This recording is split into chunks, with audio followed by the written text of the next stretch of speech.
ఈ నెల 10వ తారీఖున తునిలో తలపెట్టిన చంద్రబాబు నాయుడు గారి మీటింగ్ ఏదైతే ఉందో ఆ మీటింగ్కి కాకినాడ జిల్లాలో ఉన్న ఎస్సీ బీసీ మైనారిటీలందరికీ కూడా పార్టీ తరపున హృదయపూర్వకంగా ఆహ్వానం తెలియజేస్తున్నామండి.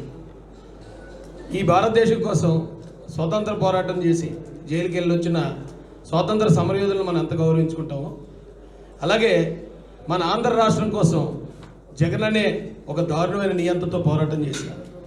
జైలుకి వెళ్ళి 70 సంవత్సరాల ఆయన వయసులో జైలుకి వెళ్ళి జైల్లో కూడా హత్యా ప్రయత్నాలకు గురై ఈ రాష్ట్రం కోసం ఈ ప్రజల కోసం ప్రాణత్యాగానికి సిద్ధమైన నారా చంద్రబాబు నాయుడు గారు మొట్టమొదటిసారి ఈ కాకినాడ జిల్లాకు వస్తున్నారు.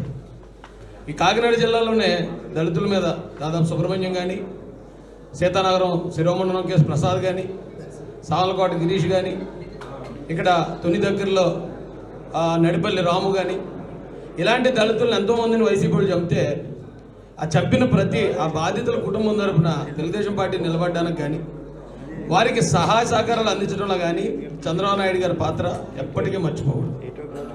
అలాంటి గొప్ప వ్యక్తి ఈ రోజున మన కోసం నిలబడి మన కోసం పోరాడి ఆయన జైలు పాలైపోయి హత్యా ప్రయత్నాలకు గురైన వ్యక్తి ఈరోజు మన ముందుకు వస్తున్నప్పుడు కాకినాడ జిల్లాలో ఉన్న ఎస్సీ బీసీ మైనారిటీలందరికీ పేదలందరికీ పిలిపిస్తున్నాం. ముఖ్యంగా దళితులందరూ కూడా వచ్చి చంద్రబాబు నాయుడు గారి మీటింగ్ని జయప్రదం చేసి మన విశ్వాసం చూపించాల్సిందిగా నేను మీ అందరికీ పిలిపిస్తున్నాను.